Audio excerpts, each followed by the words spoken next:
This is the Guerrilla Social Work Podcast, your crackerjack clinical insurgents pitting evidence against anecdotes.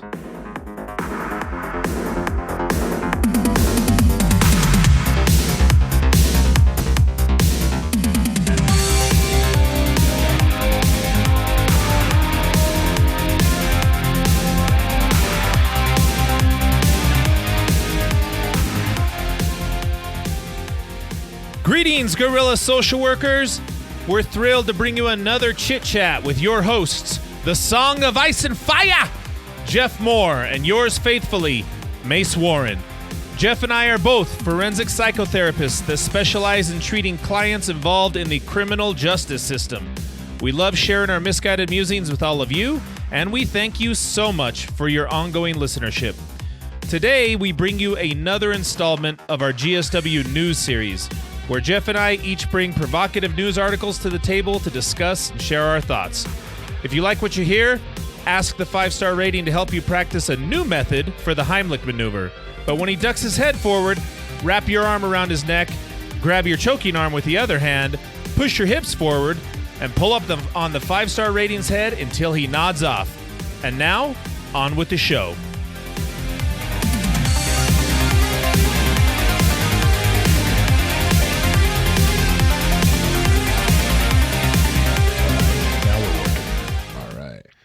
Now we're on hot mic. Dude, there's always something wrong with your mic, I swear. Yeah. And it's always your fault, too. Oh, this one's my fault. Stage crew. Boo. Boo. Oh, booing. Oh, that's the best. Repping the 3 o'clock high. Oh, yeah. Buddy, you saw that, huh? Buddy Ravel. Yeah. Yeah. Dude, I've been on a kick with getting just like 80 shirts. When somebody recognizes it, though, I feel like I don't know if I feel super cool. I kind of feel like let down almost. Like so I have this one that says Cohagen Air. Do you know where that's from? No. Total Recall. Oh. So the bad guy in it, his name is Cohagen, and he's like, they're on Mars, you know. That movie holds up, by the way. I haven't seen it. Oh, dude, in a long time. I mean, there's a few that are garbage, you know, but I was I was watching. There's a few that hold up pretty good. And Total Recall is one of them. But they're on Mars, and like, of course, it's like a artificial atmosphere that they're all living in or whatever. And this guy, the Cohagen guy, he keeps air from these people, and they die. Cohagen Air. So Cohagen Air. And I was walking around Disneyland with that thing on, and of course nobody knows that. And then this dude who's a cast member at Disneyland, because that's what they call their janitors too, is cast members. He's like, he points at it. He's one of the dudes that directs people in the Star Wars land where to go. Yeah. And he's all Total Recall, and he's bald and clearly overweight, and I'm just like, yeah, sweet, bro. Gave him nucks. I'm like, God, I'm a nerd, dude. It's like, I felt bad about myself for liking that show. It's like an indictment on you because someone else recognizes a movie. Yeah, but I'm like waiting. Yeah. I'm waiting for it to happen at the same time. I'm like, yeah, somebody better recognize this. Well, Buddy Ravel, that's really obscure. I don't know how many people would know that unless you went to Ogden High. Yeah. How many people know that movie? I don't know how. Yeah. How well known is 3 o'clock high? To us, it's well known. Oh, yeah. Yeah. I don't know. I don't know how well known 3 o'clock high is. And I've only ever seen that guy in one other movie. He was the bad guy in Kindergarten Cop. Was he? Buddy Ravel, bro. Yeah. Wow. Yeah. You didn't know that? I don't think I connected it. Well, what was the Melissa Joan Hart movie when we were there? Closer. Drive Me Crazy. Drive Me Crazy. Mm-hmm. Yeah. Yeah. Yeah. She was was 3 o'clock high bigger than Drive Me Crazy? I think so. Because Drive Me Crazy was like nothing. I mean, there was, and 3 o'clock, I don't know. Well, I've never heard anybody talk about it. So it came out in 1987. So why would we have heard anybody talk about it? We were 5. Right. You know what I mean? Fair enough. So that's I don't know. But I mean, I love that movie. There's some really cool parts in that movie. Dude, they paid me $50 to use my locker. Oh yeah, Yeah. In Drive Me Crazy. Yeah, I had to clear out my locker for a couple days. I remember 50 bones for a 17-year-old. I got paid extra money for being an extra in Drive Me Crazy, and I sat. One thing about Melissa Joan Hart. Shout out to Melissa Joan Hart. We were playing me and Ed. We were playing Twisted Metal on. This is PS1. Yeah, back in the remember day. that game. And she sat down and she had like a little mini speaker. And she was playing 9 Inch Nails. I was like, oh, hey, all right, you got some taste, girl. Yeah. And she was like watching us play Twisted Metal, and she's like, oh, really? Yeah, it's kind of funny. We're like all intimidated. Yeah, like, I hope she sees how good I play this game. Yeah, you think she likes me? She liked me, yeah. Oh, that's so hilarious. Yeah, anytime we watch that, it's funny because there's a particular basketball player that Ed, it's like his arch nemesis, and Ed's last year that they were playing their championship game, they lost, by the way. The player just made some really boneheaded moves, and to this day, if I just say his name, dude, Ed, it comes unglued. Yeah. He instantly loses his mind. But yeah, I have one that I have not had anybody know what it was. So it says Utah, Get Me Too. And do you know where that's from? No. So it's from Point Break. The best Patrick Swayze movie of all time. Yeah. And there's a funny part in there where Gary Busey, crazy ass, is explaining to Johnny Utah about these Subway sandwiches or something, these meatball sandwiches. And he's like, get me two. And then he gets out of his car. He's like, Utah, get me two. First person recognizes that will be a nerd bomber. I was going to say that's very obscure. Yeah, dude, you know what? Speaking of like, they remade Point Break. Awful. Should have never done that. That was a horrible decision. Total Recall. But you know what I know. Awful. And RoboCop. Dude, go, when you get done with this, and anybody listening to this, just Google or watch on YouTube. Look up the RoboCop shooting scene, like where he gets shot. The new one? No. Oh. The old one. The guy when he gets wasted at first of it, dude. He gets shot 7,000 times, and he's like, like he's like reacting to the bullets like 3,000 bullets deep. Dude, he's like all kinds of things, and then finally they shoot him in the head, and I was like, good. Just 80s movies were so cool, dude. Yeah. They were the best. Unintentionally cheesy, but in hindsight, that the nostalgia of the how awful some of the action scenes were. I don't know, I like it. But dude, I'm looking forward to the new one. So they're you know what movie they're remaking? Roadhouse. Beautiful. And you know who's the Patrick Swayze character is probably not having him come back to do it, are they? R.I.P. Yeah. So he's soon? No. He's played by Jake Gyllenhaal, and then you know that Sam Elliott, the guy the mustache dude, who's been old in every movie he's ever been in. Yeah, like even in that movie when he was young, he was old. Yeah. Conor McGregor. What? Oh, yeah. Really? Yeah, wow. Dude. Yeah, that's gonna be pretty sweet. Yeah. Wonder if Connor can act. Guess we'll see. Oh, breaking news on that movie front, huh? Which is good segue into our topic for today. We got some news articles. So that's right. Guerrilla social work. There you go. GSW news. We should Pat. Da-da-da. Yeah, that's what it is. We need that news sound. Yeah. Yes.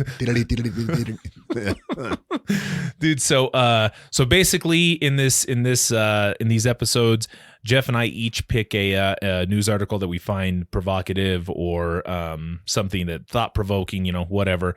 And we read it to you and then we discuss it and then we leave that for you guys to take a look at. So what do you got for us today, man?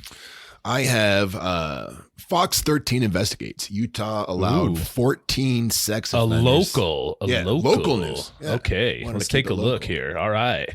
So Utah allowed 14 sex offenders to live together despite its own rules. So let me just take those first 4 paragraphs and we'll jump into it. Okay, cool. So Salt Lake City. A Fox 13 news investigation has revealed how the Utah Department of Corrections makes exceptions to its own rules, allowing clusters of sex offenders to live together throughout the state. Dan Blanchard, the director of AP&P, said his office started receiving complaints in spring about a house on Catherine Street in Rose Park. AP&P managed the sex offender registry, and supervises most offenders after they leave prison. Neighbors said they decided to stay away from the cute house with the pink butterfly once they learned there were 14 sex offenders registered to the address, the single-family residence. I make sure that my windows and doors are locked every single night, said a neighbor.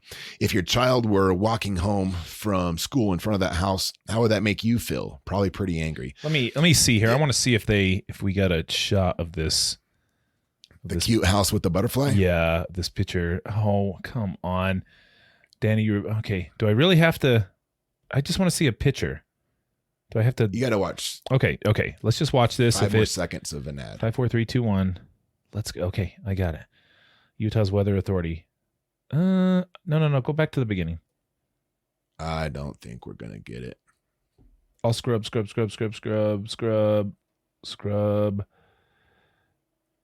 I guess there's the house. Blowing up those dudes' spot on the registry. Here we go. Yeah. Here we go. Okay. There's the pink butterfly right there. Cute house.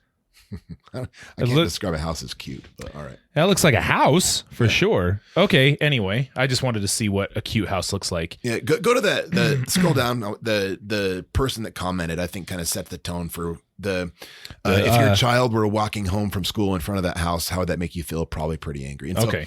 The article goes on to talk about kind of the saturation rule, and it references something in there that I remember differently. Well, can you? So for listeners who don't know, who might be in, and this is who might be in another state or even another country. The saturation rule. Can you explain that a little bit? What that is? Yeah. Well, so let's see. How do we start? The idea is that you don't want too many felons living in the same place. The idea being that an increased number of felons living in the same residence increases risk, and this would probably be best understood with like a dope house. If you have 4 guys that have been historically in trouble for drug use and, they're setting up shop together. I think the idea is that they're going to be at increased risk to get back into their old ways if, these highly criminal dudes are living together. And so it's that old, what is it, proverb or idiom? Birds of a feather? Probably do a lot of crack. Yeah, birds of a feather do a lot of crack. Yeah, but I think that's how it goes. And just to clarify, is it a saturation? Like it's not a law, is it, that they can't live there, or is this a rule that's kind of created by APMP? I don't know. It's not a law. And that's the thing is that the news article somewhere in here, maybe we can read through it. It references the felon to felon contact thing as being a rule. And I don't think that that's a rule anymore, but the saturation thing, APMP can decide whether they enforce it or not. Okay. It's the same thing. So, my understanding of it is that the idea is that no more than 3 people are supposed to live in a house that have a felony charge. And I mean, 14 dudes living in a house, that's like a different set of problems, but this does technically violate the saturation rule. I know. Well, number one, 14, just the sheer number. Like when you say cute, I mean, what about just 14 non-felons living in a house? Like that would be. When I was in college, I lived in a house with 5 other guys, and it was horrific. Yeah, I lived in a house with 5 other guys. So there was 6 of us, and we were in a 4-bedroom place, and it was awful. Yeah. It was the worst setup of all time. Imagine so 14. Yeah. I mean, and that did not look like a 14-person house. It must be like a duplex. I don't know, because like zoning, a quadruplex. Yeah, a quadruplex. Yeah, something like that.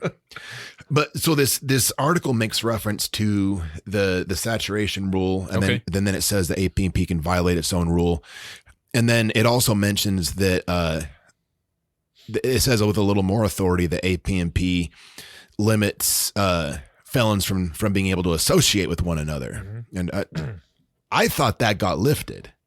Yeah, I was always under the impression that that was years ago. Years ago. Yeah. You were messing with my noise here. Right. Yeah. Years ago. That AP&P, it used to be that you had to request permission for your, like us, we have clients that naturally just develop a friendship while they're in group and they want to be able to hang out. And we used to have to ask for permission. Right. But I remember explicitly that it was 2 or 3 years ago at least that they said, no, they no longer have to get permission from us to do this. I'm not going crazy. That was my memory. Right. Too. Right. So, and I rarely had the time that was turned down either. You know, I mean, don't get me wrong. I think the spirit of it sounds okay. I mean, we know that the spirit of the saturation rule. Yeah, I mean, so or felon to felon contact, both. Yeah. Because I mean, so anybody who does work with people that are involved in the criminal justice system who do any form of risk assessment know that those people that you choose to hang around with, you know, what they usually call criminal associates, increase the likelihood of recidivism. Mm-hmm. So if you're spending time with people who are reinforcing antisocial attitudes or attitudes that are, you know, support and condone criminal behavior of any kind, sex Mm-hmm. offenses included, then that's an increase. Now, I don't know. I suppose there's a counter argument to that, which, you know, I assume we'll get to, but that's I guess the spirit of the rule, right? That's where it's coming from. Right. Yeah. Right. And I think, I don't know, that's definitely the case with some types of crimes, you know, probably a lot of crimes Mm-hmm. that, you know, when they're associating the likelihood of antisocial behaviors goes up. And sex offending, I don't know, it's in most cases, it's kind of a solo project, Mm-hmm. you know, it's the best way to describe it, but it's like of course things happen, you know, you hear about, you know, gang rapes or, you know, sexual assault happening with more than one person, but that's super rare. At least, I mean, I don't know the exact numbers on it, but I think that I've come across it maybe 2 or 3 times in my career. There was a kid at the group home that we worked with that was involved in that. Yeah. So in other words, this wasn't something that like manifested as a result of like antisocial pressure, like peer pressures from Right. people who were, you were seeing other people doing this, you know, like drugs is an easy way to look at it, right? Drugs is always probably the easy easiest one, reference point. So, I see my friends using drugs and, you know, I don't want to be left out and they don't want to hang out with people. So I just kind of gravitate towards this. And as a result of getting into this drugs, how deep I choose to get into this, there's just natural criminal behaviors that have to start stemming from this. Substance use is its own set of risk factors, but if I'm with people who, you know, have a, like, I don't know, F the police attitude and just kind of against pro-social conventional thinking, I'm more likely to kind of adopt those norms, right? Right. Whereas you're saying that sex offending usually doesn't have people that are reinforcing those thoughts and those feelings. You don't have a whole group of people saying, yeah, that's cool to do these type of activities. Quite the opposite, right? I mean, I guess the only exception that I would have to that I would see is on a lot of child pornography cases, but it's distance. There's a buffer because you're using a computer. Because, What have you seen? Well, a lot of federal assessments that I do. Most of the federal guys, because they get charged with child pornography because these images or videos are sometimes international, either on peer-to-peer networks or through like a BitTorrent account, Yeah. or they're doing on message boards. Like they'll weird ways they'll have a picture of just an innocuous picture of something completely opposite of this, and within that picture they'll pick a little area in there and attach a video to it that you can't even see it, but there's like a link embedded into the picture, and they'll tell you where to find the link and click on it, like a clandestine way. I have not heard of this. Yeah, clandestine way of getting those through. So this kind of requires a network of people to pull this off a lot of the times. Like I would assume you're in for a big surprise if you just go on Google and search child porn. Like, I don't think you're going to get where you want to go, and you'll probably just get in trouble anyway, like really fast for just, searching those things. So there's kind of an underground network that relies on people, a lot of whom are police officers, doing undercover work, trying to catch guys too. So, but that's kind of the only situation where I know that there's a lot of linkage, but they don't know each other though. It's not similar to like we're pals. But you see like reinforcing, like justifying what they're looking at, and maybe trying to, through talking it up and like saying it's not so bad, or that, professing their attraction to things, and kind of having like almost like a deviant support group. Yeah. Like they'll, so like there's a really, I guess, popular site that it's called Kick. I'm sure you've heard of it. And people will go on there and, essentially it's people with, I guess, what you could call out of the norm, thoughts about sex and sexuality. It's not inherently deviant in terms of like non-consensual activities or children or anything illegal. That's not what Kick is all about. However, on there, they tend to meet one another, and it's a good place to kind of screen out and find people. And they use like phrases, like little secret codes and stuff to I guess locate one another, and then they get a direct message going on, and then it's a bit of a commodity. So, if I'll give you this if you give me that. So they trade a lot of that, right. But definitely reinforcing. I mean, like NAMBLA's a great example. Yeah. That's reinforcing very deviant, sexual thinking. Right. Although the other thing I'd say that might be an exception sometimes with sex offenders in particular is not all of them, but I don't know, and I don't know the statistics on this, but at least anecdotally, I would say most of our clients, in terms of like criminogenic risk, like a huge criminal history, criminal thinking, all those things, they're kind of low risk. They're not really good criminals per se. You know what I mean? Yeah. They just don't. And now, and you could make an argument to say a lot of their criminal thinking came from their period of incarceration. I'm not saying don't incarcerate them. I'm just saying that when you go to prison, you have to adopt prison thinking to get by, and that's a lot of criminal thinking, unfortunately. And then you come back out into the community. But I think most of them kind of have a low risk profile when it comes to just straight criminogenic risk. Wouldn't you agree? Yeah, definitely. So that's where I don't know how well that rule applies. Right. And maybe that brings up why that.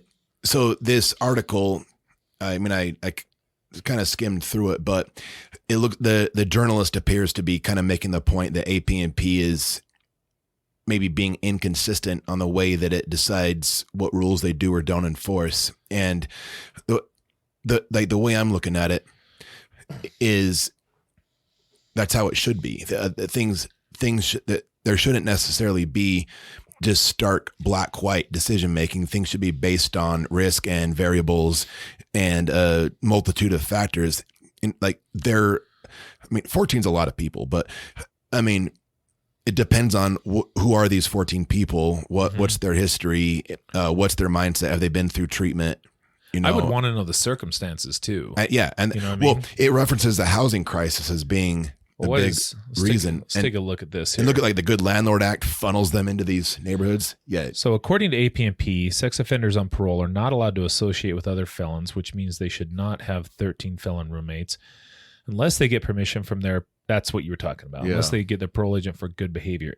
In this case, AP&P made 14 individual exceptions. Man, what way to put AP&P on blast. They kind of did throughout the article. These are reviewed by agents, maybe multiple agents reviewing them, Blanchard said. We trust that our field team, they're managing those appropriately. Fox 13 News asked how often AP&P is making exceptions on its own rules. It's a case by case, and there are times when we decline those requests, Blanchard responded. There's not necessarily a box that's checked. that says this one is denied or this one is approved. But as a supervisor, you have no way of knowing whether your agents are approving these in 90% of cases, 10% of cases. Ask Fox 13 News investigator reporter Adam Herberts. I mean, maybe it would be good if there was like a way to track what is or isn't happening, because I don't think the AP&P is doing that. But what they're doing there is they're allowing some discretion of the field agents that know the offender best. Yeah. And well, would you want that though?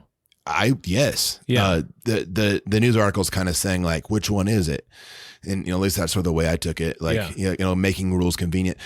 And look, I get it. I mean, that's a lot of people with a felony person crime living in the same house. I mean, it is weird.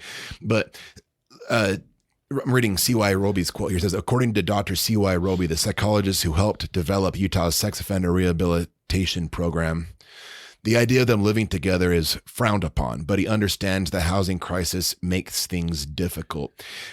And I think that is worth noting, in that, I mean, finding housing is tough for anybody. Well, wouldn't you agree that they were like that? That's even more difficult for. That's what I'm saying. Well, so yeah, it's harder for sex offenders, and there's the Good Landlord Act and all these different things that funnel them into very specific locations. They can only live so many places. Right. I mean, to me, it seems like sex offenders were in a housing crisis before there was a housing crisis. Yeah. Because, and the Good Landlord Act, which I think no longer is in place, or at least. Oh, really? Yeah. I think that's gone away.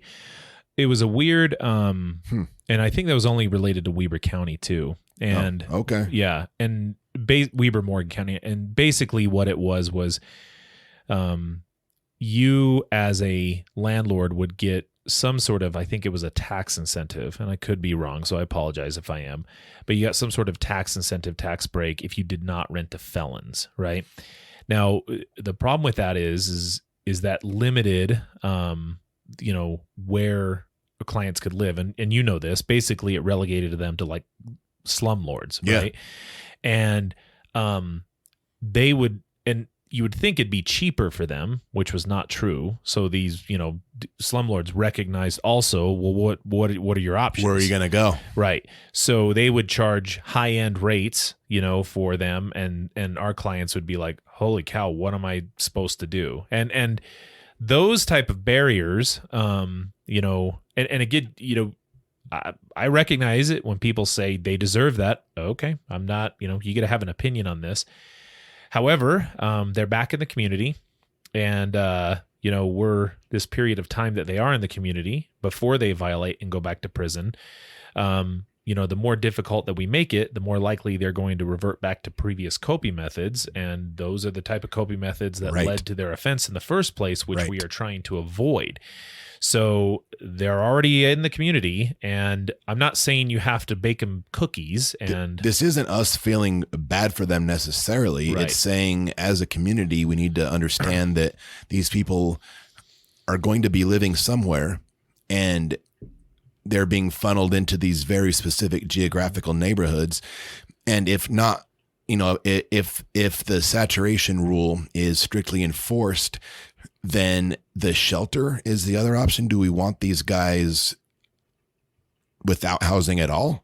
That does that make you, the community member, feel better to think that they don't have a house and that there's no way to track them? That makes AP&P's job more difficult. Yeah. So, I mean, this is how I was thinking about it. And I guess, once upon a time, there was an area that I think you and I were looking at, and we had an idea. This is a kind of a old hotel, or it was a motel, right? That was in downtown Ogden. And, and what essentially it was turning out to be was we were, so there was a number of rooms, and we would just say this, you would come there and you would live there, and then we'd also provide your treatment in some of those offices. So it was kind of a one-stop shop for the clients, right? That's what I thought of. And I think the reason why we didn't move forward on that was because of the potential for this rule to get in the way. I mean, essentially you're all sitting in different housing units, and you're in kind of like a treatment center, kind of, that you pay rent, like a sober living type thing. But then that would have been 2 per room. I mean, you would have had damn near like 40 in the same area. You know what I mean? And I don't know. I don't know. So be easier to track them, wouldn't it? Well, okay. So, then it would. It'd be, and I'd say ones who are I guess you'd have to be under the assumption that everybody in that building is plotting and scheming, right? And it's just like a cauldron of kind of trying, getting together. You know what I mean? Like you would have to assume that for that, because, and my thought goes to, I would assume most of them are doing relatively well, because if they weren't, the good news, folks, is that there's no more higher level of supervision than on sex offenders in the community from adult probation and parole. And when there's even a whiff of impropriety, they get violated and they get sent back to prison. So if you had all of them sitting there, I would imagine some of them are trying to do well, and they would discourage that kind of crap from being there. You know what I mean? Like, you wouldn't want it there. That's I think really something that it's hard to sell to the public without them seeing it, but that's very true. Like, especially dudes that are pretty treatment savvy. Mm-hmm. They like, things are, it's a pretty tight ship if for sex offenders that are on supervision. And at least like during like group therapy and things like that, we see them call each other out all the time, hold each other accountable. And look, like if, and I mean, this is anecdotal, but it seems like for whatever reason, out of all the people of different crimes, sex offenders tend to roll over on each other a little more frequently. Yeah. I kind of think that's everybody. Like, I know there's a con code that I would never, ever snitch on my fellow criminal. You think it's just like kind of a... Well, there's a second piece to that. I would never, ever snitch on my fellow criminal until the moment it benefited me even a little bit. That's the part they don't say out loud. Yeah. Well, and my thing is I just would say, think about a sober living house and how many people could be in there, and why would that be? I mean, I get it. I mean, the when people recidivate on substance use, it's kind of like business as usual. It's not really frowned upon. It's not front page news. Well, and it's also not as catastrophic either, right? Well, not even in the same ballpark. However, I'm just saying that there's not the same concerns there, right. And I would say more so, like you're saying, that's very, substance use, especially when you get to that point, it's very, very social. There's a social connectivity there that drives that pretty big, and you're okay with that. Whereas, a lot of sex offenses are kind of lone wolves. They weren't reinforced by a whole lot of people around them, and in fact, they didn't really seek a whole lot of help to get this, because out of fear that it would ostracize them from their family and whatnot. So, right. I mean, I don't know. I mean, did they? This goes into a lot of stuff. Doesn't look like they got into any conclusions, right? Yeah, it's kind of just more pointed out. Is that the end of the article? Right nah, they get into like a lot of back and forth and saying neighbors are disappointed to hear AP&P's explanation for allowing so many exceptions. Like, again, we want AP&P to be able to have the ability to make decisions based on the evidence specific to the individual. We want that. We want them to have that. That we want therapists to be able to have that. Like, carte blanche, one size fits all rules kind of take away from, well, I guess the integrity of what we're trying to do here. We need to be able to make those determinations. Well, and on here, I know it was saying too, they didn't like direct them to go stay there. I mean, it's more so that you have a limited option of places to live. And now it's even worse, and they got to be able to afford those things and be able to get like close to their jobs. Like I personally don't think AP&P makes flippant decisions like that. You know, like, oh, go live wherever you want. You know what I mean? I don't think they do that. No. They when someone wants to move somewhere, they have to put in an address verification request, and that the agent has to look up the location, Google Maps, right? They need to check to see where it is in proximity to certain zoned areas that might not be sex offender friendly, you know, depending on the client, schools, parks, things like that. And then they have to do a walkthrough. They have to go visit the location and sign off on it. And so like it isn't a flippant decision. Well, and the other thing I was thinking was, okay, so if you're an agent, you have to make a field contact, an unannounced field contact at their residence at least once a month, right? Mm-hmm. Now, if there's 14 of them there, dude, AP&P is there half the month. Think about that. That's a really good way of looking at it. Right? Yep. They're there half the month. They're there 15 days a month, Assuming the PO doesn't just go in and just say, all right, got 80 of you. Yeah. Well, I mean, I guess you get whoever. Yeah, the increased supervision. Yeah. I mean, you would have more eyes on this. I mean, again, I just eyeballed that house. I don't know what the square footage is. 14 sounds a little bit much. On the other hand, though, you and I have been part of cases that have been reported in the news. And then I read the article and I'm like, man, that is wildly inaccurate. So, I mean, it's tough because nobody, like an agent, can't get on here and in the comments section defend themselves. I know everybody else can just get on there and talk crap and say whatever they want. But as a provider or somebody that's tied to it, you can't get on and do anything about it. You can't fill in the context. And it's never updated, nothing's ever updated and said, oh, this is inaccurate, because it's like little things that really do change that. So I'm also like, I'm always skeptical about the accuracy of news articles because I've been part of them. I'm not going to claim fake news. That's not what I'm saying. I just know that news is only worthy when it's provocative and people want to read it. And if you kind of keep it watered down, the people don't want to read it. So I know they're doing a job, but whatever. So want to shift gears? Yeah. Gee, sorry about these coughs. I wish I had a cough button. Dude, if you have a cough and it's that serious, you got to press a button. Yeah, you got a problem. It's so you weird. Need a button for that. So yeah, mine's it's not a two-parter, but it was also sex offender related. But I wanted to open with this. This was some news from the National Institute on Drug Abuse. This kind of sets the stage for this. And the article was Words Matter. And I didn't, by the way, post it here so we can view it because there's a gajillion pop-ups and it looks like crap and I'm not dealing with it. So it says Words Matter. Language can reduce mental health and addiction stigma. NIH leaders say, National Institute of Health. So in a perspective published in Neuropsychopharmacology, look at that word, wow, leaders from the National Institute of Health address how using appropriate language to describe mental illness and addiction can help reduce stigma and improve how people with these conditions are treated in healthcare settings and through society. This is an important line. The authors define stigma as negative attitudes toward people that are based on certain distinguishing characteristics. Negative attitudes toward people that are based on certain distinguishing characteristics. I want to come back to that.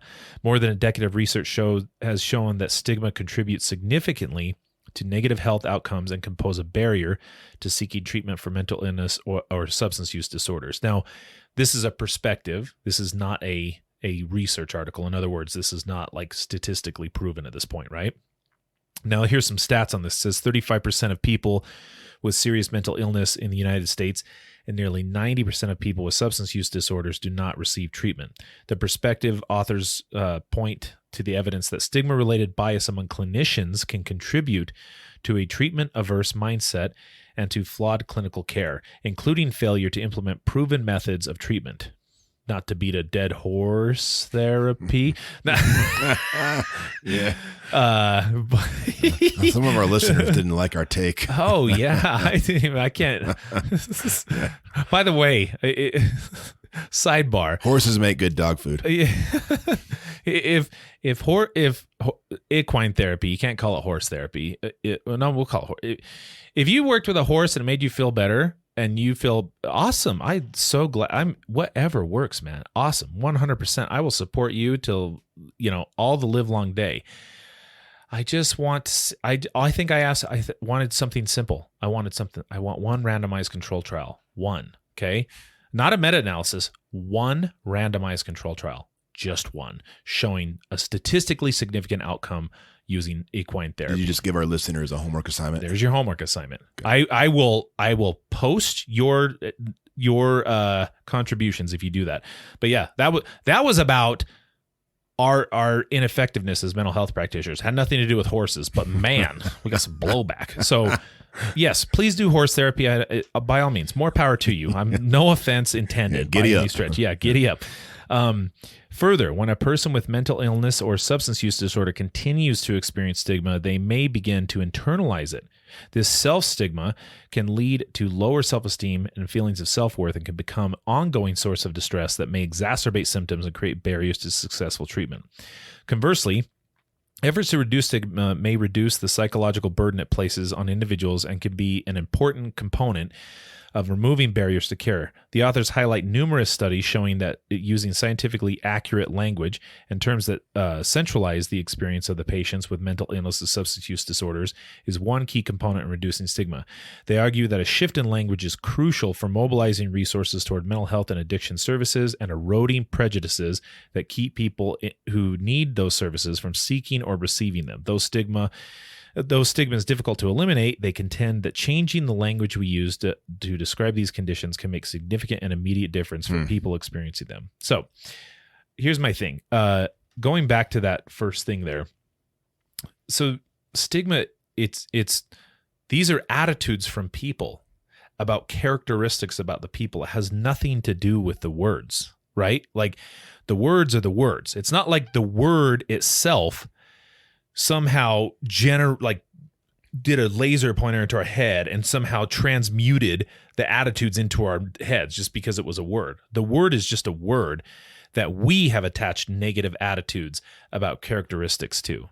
So you'd have to change the attitude, not the word, in order to change the stigma. Well, right. So they're suggesting changing changing the language and to be more accurate. But I mean, even in here, going from, there's language in there that they used to say addict or addiction. They no longer use that. It's now substance use disorder, right? They've gone, and even now when they go from, it's kind of fascinating. They use the word mental illness, that term, because mental health disorder is what they mental health sounds good. I want to have mental health. I like mental health, but mental health disorder is what they've changed that to rather than mental illness. So I don't know. I think though that so if you just change words, does that just kind of kick the can down the road? I mean, are you not just waiting for a new word to now become stigmatized? Because are we under the impression that if you just change a word, somehow attitudes shift along with it? I'm of two minds about this. There's a reason that when I'm working with a client one-on-one, that like to their face when I'm talking to them, I don't call them a sex offender. I'll talk about their offense, but I'll try to keep from saying like you're a sex offender. It doesn't change any of the approach I have. Still hold them fully accountable, but I think when it comes to the way that the clients think about themselves, that there's some level of importance here. And here's what I'm saying. I'm pretty confident I know the direction you're going with this, but I kind of want to make the devil's advocate case here as far as how words matter in terms of like treatment approach. So let's go with the word sex offender. Yeah.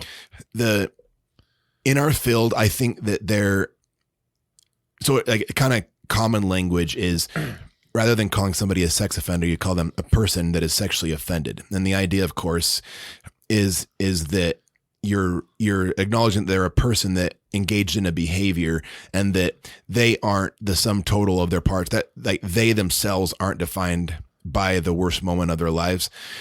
And so for like clients, it can be maybe destigmatizing to drop that label. And here's the thing, I'm not fully on board with it. What I tell clients is, a farmer farms, a banker banks, a baker bakes, a sex offender sexually offends. It describes like kind of a present tense in the moment. This is something I engage in. The makes it a thing that we do. And so I'll say you have to, you're a sex offender until you can show substantial evidence that you now live a life mutually exclusive of sexually offending, that you have changed demonstrably the way that you think and act, such that if someone were to compare you at the time of your offense with the person sitting before me today, they'll be able to point to distinct differences that have held up over time. Once you've done that, then the sex offender can become past tense, and you're a person that once committed a sex offense. And so it's kind of like I want clients to earn it in a way, not just adopt it to feel good about themselves. I want them to draw a distinction behaviorally, measurably between maybe using risk level based on who they were then, on how they act, and how they are now. That's where I'd push back on what you're saying. But if I'm understanding your point, you're saying that if like people have an attitude towards people that commit a sex offense. So whether we call them sex offenders, people that have committed a sex offense, someone that once engaged in sexually abusive behaviors but no longer engages in sexually abusive behaviors because now they're doing really good things, like that, like what? Yeah. Why is there always more syllables? Oh, dude. Yeah. Right. If you go the other direction, you're going to have more success with this. Make it really pithy. Yeah. Yeah. You're saying that no matter what we change it to, there's going to be a stigma against that behavior. And so it's just going to be, there's going to be they're not going to shed the stigma. It's just the words are going to be different. Yes. Right. Two things I think about. Yes. However, my counter to that is you kind of already alluded to it with baker, farmer, and so on and so forth. Okay. So would a soccer player ever want to be called a person who plays soccer? I guess maybe. Would they ever want that? Or would they want to be called a soccer player? Well, I don't know, man. I guess we don't know soccer players. Yeah. I mean, does Lionel Messi identify himself as a soccer player or a retired soccer player? Or, well, I mean, is he retired? I don't know. Yeah. I don't watch soccer. Yeah. Or a football player. I mean, so a person who plays football. Like if somebody said, hey, he's a football player. Hey, a person who plays football. Is O.J. Simpson a football player? No. Oh. Now, thank you for that segue, by the way. Okay. Have we ever heard the push to distance ourselves from the stigma associated with murderer or serial killer? You ever heard a push to go in the other direction? No. Of course you haven't. There's value in stigma, okay? And stigma has, in my opinion, I mean, if you are stigmatized and you don't like being that's good motive. Nobody's ever going to say we shouldn't call them serial killers. We should call them persons who have previously engaged in homicidal behaviors towards. Oh, I mean, when you put it that way, it makes it so much more ridiculous. That's a good point. Well, yeah, we haven't. So I'm not a murderer. I'm someone that once murdered. Get it right. Yeah. I'm someone who is engaged in homicidal behavior. Yeah. That is. That's true. Okay. So what I'm saying is like number one is, okay. When it comes to treatment of sex, now look, when it comes to like substance use and sex offenders, the reason why I think there's a push there is because there's misunderstandings about this population that everybody needs to start, coming to grips with. Okay. Substance use disorder. I mean, it's a neurobehavioral disorder. This is a disease, and it's pretty medically proven at this point, and yeah, I get it. They got them there, but a lot of people got themselves into diabetes too. We don't not call that Great a disease. point. Okay? Exactly. Great. A lot of people get themselves into like obesity, heart disease too. Cancer. Okay, we don't. Well, it's called heart disease, yeah. right? Like we don't not call it something else just because of behaviors that led to it. Sure. I understand it's you don't like the behaviors that led to it. Neither do I. I don't necessarily agree with them. A lot of addicts don't like it either. Right, but they're at that level where the thinking mechanism in their brain is not functioning at full clip, and they need some treatment for that. Okay, and it's a neurobehavioral disorder, so it's a very there's a lot of sophisticated ways of treating that. It's not just a pill or going on a diet or anything like that. Willpower. Right. There's a lot of behavioral stuff that goes into this. Okay. And I think with sex offense, the landscape of sex offenders is changed, and people are realizing, well, not all of them are pedophiles and looking to rape kids. And there's a lot of reasons that these sex offenses happen, not justifying them. I'm saying that the events that led to this are very different for everybody, and the rehabilitation is very important too. All of us have a stake in this not happening again. And so those two get, rightly so, some I think it's like people are just asking for some grace for that population. However, I don't know if changing language helps that. Okay. Because here's an article that might support that. And because I think when you start changing language, it's so superficial that people are not dumb. They don't just be like, oh yeah, well, okay. Like kind of talking about maps too. What do you mean? Minor attracted people. Yeah. I mean, like minor attracted people, like, and then you turn into maps and it's almost like, what are you talking about? Pedophiles? Is that what you're talking about? You know what I mean? And people get angry because you're trying. It feels like you're being tricked almost, right? Here's what this was the article that I pulled this up. The original one was Colorado board reverses controversial change to sex offender label at urging of Governor Jared Polis and his appointee. In November, the state sex offender management board voted to replace sex offenders with adults who commit sexual offenses. So maybe they're just like me and they don't like more syllables, but who knows? Then the board opened that decision up to a public comment, and that's where things went off track. Under pressure from the governor and the state's public safety director, Colorado Sex Offender Management Board has reversed its controversial November decision to scrap the term sex offenders in its own guiding principles in favor of adults who commit sexual offenses. So, I mean, and they said they tabled it, but they're probably not going to turn it over anytime soon. And the outcry from this was a lot of people, and this was, one of the sexual assault survivors said the coddling from some of the offender-affiliated representatives was repugnant, meaning that this was the coddling of this was a Colorado sexual assault survivor and motivational speaker. The coddling from some of the offender-affiliated representatives was repugnant. Got it. Okay, so, I mean, I guess the point here is that they're changing the language, and the stigma is there. I don't even think the stigma goes away just because you change the language. Like you hear words that are just more. So can both things be true? Maybe that's why I say I'm of two minds about this. Like, no, it doesn't decrease the stigma at all. If anything, it breeds resentment because, like you're saying, people feel like they're being tricked or like it's being minimized somehow. Right. So in that sense, no. As far as like broad view, doesn't do much to impact stigma. Might even enhance it. But for the client that's actively grappling with the worst decision they've ever made, presumably, and our efforts at helping them like who they are today and compare and contrast that with who they were then, so as to not get bogged down by shame even when they're living right today. I think that could be a useful way to think about things for themselves as a tool to, again, grapple with the circumstances around their offense. Right.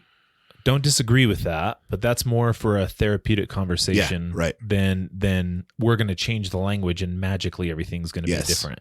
Because on this was a quote, and this was from this was on December 16th, the day before the board's reversal vote.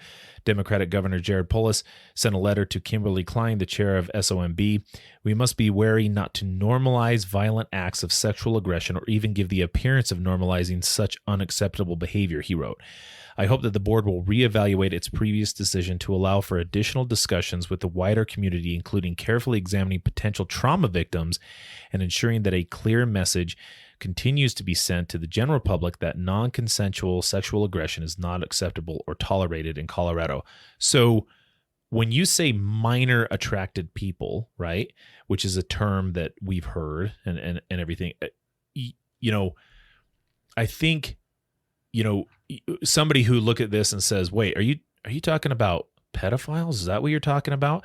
And they have, for whatever reason, a really strong negative opinion about that population. Like, that's what I'm saying. You would, like you said, it's going to breed resentment because now you're trying to take something and turn it into something else, and it's almost going to drive it even more. Yeah. So I don't know. I'm two things. Use less syllables. Right. Brevity is the idea, but also we, I think, need to do better about educating people in general. Okay. And like I said to clients, I don't know, you can't make a case for this to the general public. There's no way to accomplish this. I just don't know how you accomplish this. People don't even want to hear it, dude.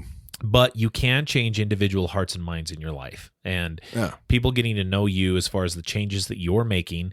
And then they learn, oh, wait, you have a sex offense on your record. And, and it says, oh, I don't think of you that way. Okay, now I have changed the stigma because you're no longer thinking of this because you value me as a person and the characteristics. Remember, they said it. I didn't. This is about attitudes, about characteristics. Well, if my attitude about this characteristics, about this individual who I got to know is that he's a good person and, he's a law-abiding citizen, so on and so forth, and then I later learn that he has a sex offense on his record, okay, well, I get to now decide how I'm going to define this person. We hear that frequently from our clients that they've had that experience. Right. And unfortunately, for our clients, one of the things I say is, look, you've made a decision that unfortunately puts you in this place that people get to have opinions about you. And we can't really do a whole lot to change mass opinions, but individuals' opinions, you can make a lot of work on that. And really, overall, I don't know, do mass opinions about anything really matter? Like about this? I mean, if people in my life, important people in my life, my PO, my loved ones, my boss, those are the people who matter. I need to not have a stigma around them. Like some stranger in Alabama, what do I care? They think about me. Right. Yeah. So I don't know. That's a healthy way of looking at it. Yeah. I just say, try not to kick I don't know, the stigma stuff. I think there's some value in stigma, and rather than running away from it. It's a fair point, man. Hopefully we don't start getting away from serial killer. I don't know what you'd turn that into. If any of the listeners have any ideas, we want to hear what. We want you to politically correct up serial killer. Nobody wants to destigmatize that. They like it. They're like, yeah, that should be stigmatized. I agree. Like, no. So anyway, well, should that about do it for this? Yeah. That's a couple of cool. Yeah. I don't know. I don't think we solved anything, but hey, at least it was fun. We brought the news to you, listeners. Yeah. Okay. Hope you guys enjoyed this episode. Okay. We'll see you guys next time.